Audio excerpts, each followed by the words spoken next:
What's up, everybody? This is Claudio Alegre, and welcome to season 3, episode 9 or 10, I think. All right, I lose track of the Daily Pill, a webcast sponsored by our parent company, Angel Home Care Services. And hey, by the way, while it's fresh in your mind, go to angelhomecareservices.net, and there's a button there that says free report. Click on that report, and that'll take you to a page. And there, in that page, there's a place to download the how to have your elderly parents properly cared for without going broke in the process. It's a little guide that to getting home care services that you can afford without having to rely solely on your insurance benefits, which are of course never enough. And in the charity of other people, which of course is greatly appreciated, but inconsistent. And I think that you'll really enjoy this is free report. I'm gonna read some of the bullet points there. You're gonna find out about all year round open enrollment programs, straight driven programs, by the way, that you didn't know existed, and which cover almost 100% of your parents' personal care needs. I'd also There's a little section in there that will teach you how to negotiate best possible rates with private caregivers or ACs, guys like me, to get rock bottom pricing without sacrificing quality or anything like that. It's full of amazing little hacks for family caregivers, and it's completely free. Just go over there, grab it. It won't be free for long. I'm writing the third edition, and so but today it is. Just go there, get it, and enjoy it. So today, we're going to talk about this. Is the dumbest title I've ever thought of for anything, right? But then I started thinking about it, and it kind of makes sense, but it needs to be explained. And if it does, then it defeats the purpose of being specific and having abundant clarity. And that's we're going to talk about necessary versus unnecessary frustrations. And this is based on a blog post that I wrote a couple of years ago. And this whole thing started where I got a call from a friend of mine who was having a tough time with his 88-year-old mother who had Alzheimer's and dementia. And he was really, what's up, Camille? How are you? And was having a hard time really coping with this. And he called me saying, Claudia, I'm so frustrated. I don't know what else to do. My mother won't eat, drink. She misses her meds all the time. I'm with her as much as I can, but I got to work. And then, there's a lady that comes over to the house and she helps. The other day she got dizzy and fell and almost broke her neck. I had to spend the rest of the day in ER. I had to call off work. And it was just like he was layering issue on top of issue on top of issue. And I could hear the frustration on his voice just getting worse and worse, right? And, I understand. I perfectly understand, how I've seen my parents went through taking care of my paternal grandmother. And now we are also caring for our maternal grandmother, who's 102 years old. And, it is, even though we are in this business, we're not exempt from frustrations of having to deal with, properly caring for a loved one, right? It affects everybody the same, right? But so we understand the game. I understood the game he was in, and I don't mean to suggest that we treat it as a game, like one, right? But what I mean to say by that is that for this game, there's also a playbook, right? And the sooner you learn the rules of the playbook, the better you'll be able to perhaps not just cope, but actually thrive as a caregiver and get benefits and fulfillment from doing the right thing, doing it right, and so that when it passes, right, that you can feel proud of how you faced it and how you dealt with it and how you helped that person, your mom, your dad, your spouse, whoever, right? And so, but the whole concept of necessary versus unnecessary frustrations came about This is the only thing I could think of as I was trying to help my friend. And you know, and I think that and by the way, if you go to the website, the website that I mentioned earlier, and you just look through some of the blog titles, you can read it here. I'm kind of just riffing off the notes here as well. But let me go through some of the what I consider necessary frustrations. Things that, by the way, they're necessary frustrations on impact, but that doesn't mean that you shouldn't figure out a way to accept them as they are. Okay, understand that the punch is coming, and just take it. Right? It's part of the game.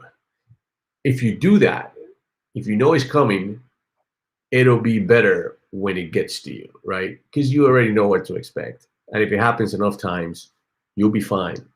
You'll get used to it, while you look for better ways to get things done, always, right? And so necessary frustrations are things that you have to deal with. I just basically add a couple of bullet points. You can keep going. I'm just gonna, you can add bullet points on your own if you want. I'm just gonna go through a few bullet points that came to mind at the moment. And that was like, for example, I consider necessary frustration something that there is very little way around it. You just have to deal with it. Is weekly doctor visits where you have to take time out of a busy day to take your mom and spend 3 hours for a 15-minute appointment. All right. That's frustrating. How do you get around that? Maybe you can have a companion, right? Go with you. And if you need to talk to the doctor, you can talk to the doctor on the phone, but perhaps you don't need to spend the time there. You can drop them off with the help, with the companion, right? And then go do whatever you need to do, and then come back and maybe talk to the doctor on the phone while she's in there. But you don't have to be there at that point, right? Unless you want to be. Another one is having to find let's say, further down the continuum of care, is having to find a nursing home or an ALF because the home is no longer suitable for the caring of that person. That is, there's a bunch of that could be frustrating. That could bring all kind of sense of guilt and issues that you wrestle with. But there's also a way around it, finding a person who can help you with that, make the best decision, right? Find the ideal place closer to your house, on the way to work, affordable.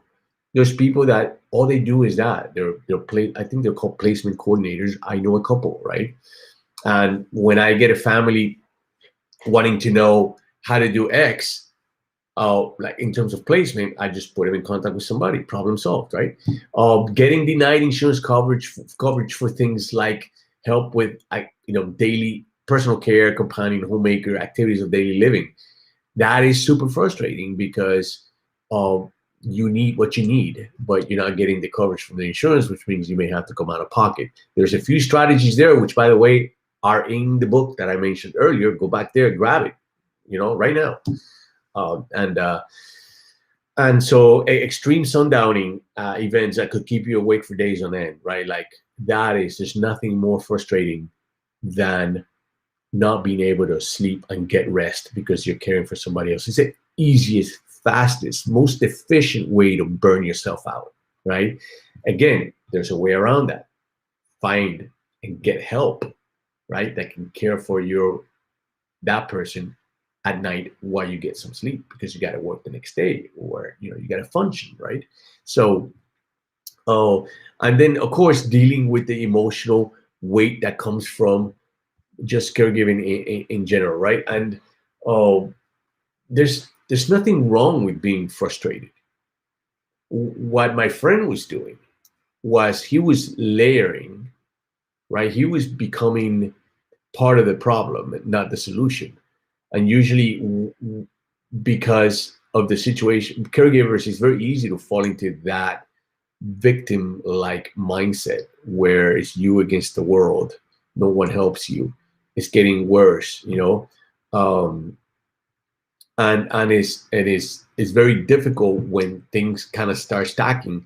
But you have to be the you know, you have to be the tiebreaker there. You know, you have to take control of the situation. If you keep adding, that's what my friend was doing. He was paralyzing himself, you know, he was paralyzing himself. He couldn't, wasn't being part of the solution. So even though I tried to talk to him and explain to him, you know, here are some options that you have. So every option became a problem. So, you know, he was working the problem. He wasn't working the solution. And he wasn't doing it on purpose. He was just frustrated, right? And so, so he was unnecessarily frustrated. And that's when I started making kind of the correlation between, you know, necessary frustrations that you have to deal with, right? And if you know, if you have the team, as I've always said, teamwork is one of the main things here. And you have the help, and you have the know-how, then those necessary frustrations become less and less and less, right? Because you know how to deal with them. And so, and the other thing is that I you know, when things are coming down on you, and I recently went through that in my own agency, where, you know, we had 3 employees that were out, you know, at one point, and we still work, and it was a tsunami of a rush. It was a blitz of work and responsibilities and all that, because we were shorthanded. Every time that happens, and by the way, with caregivers, that happens every day, right? You need to go in and start simplifying things down, chunking things down, compartmentalizing, so that you don't feel overwhelmed, even though you could be. And when it comes to caregiving, I always try to tell families, there's a little hack that it's 3 tasks, 3 times per day, 7 days a week. Just boil it down to 3 main tasks. When it all fails, your parents or your loved one or that person you're caring for, there are 3 main tasks that need to be done. One is bathing, right? So that they can, you know, keep the hygiene level up. That minimizes all kinds of infections and all of that, right? So bathing. The second one is medication management. Make sure that they take their meds on time, right? And as prescribed. And then third is feeding, right? Those 3 main things are, when you boil it down, if you get somebody to cover for you to do those 3 things, it's going to be fine, right? It's going to be good. You know, you cover the 3 main things, you know, or maybe you don't have 24/7 care, but you're covering the 3 main things. And within those 3, there's a 4th one that I always like to add, which is companion.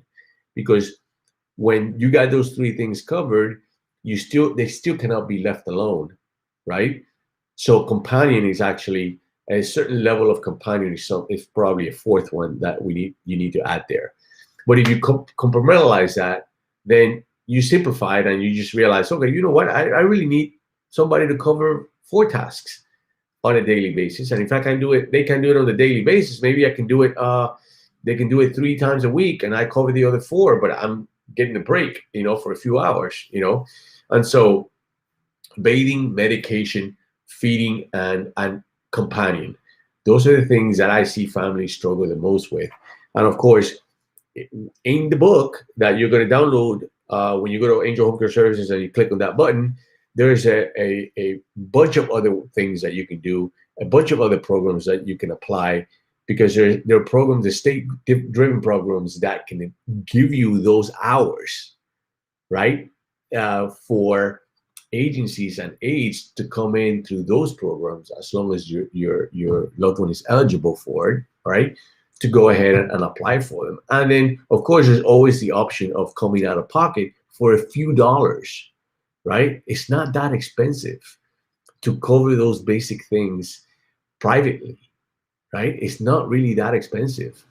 And then get the help that you need so that you don't burn out and you don't, and you actually can continue with your life. You can still be productive, and then you can take pride in caring for that person. So just remember that. Remember that, to simplify things when you feel you're being blitzed and you're being rushed. And so, but anyways, my friend eventually, was able to get the help. we were able to help him, with the care. Then he was able to find private duty care on his own, and I gave him some pointers on how to do that and how to negotiate better rates and all of that. And eventually he was able to manage things down, and his mom spent her last days basically in pretty good shape, and after that, talking to him after the fact, he told me, oh,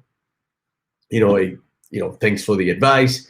It really worked. It's just that when you're in it, you can't see the label of the jar you're in, right? It always helps when somebody from the outside gives you a little bit of a hand. So I'll leave you with that.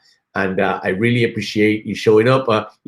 What's up, Sonny? Thank you for showing up. Hi, how are you? Camille, as always, thank you for stepping by and pitching in. And of course, thank you for the engineering team behind, behind closed doors, I guess. Thank you, Blanca. And I thank you, everybody, for watching. And I'll see you next Wednesday. We're going to have a great guest. I'm not going to let it out of the bag. I think you're going to enjoy it. All right. So take care. Be safe. And I'll see you next Wednesday right here, 7:30, The Daily Pill. See ya.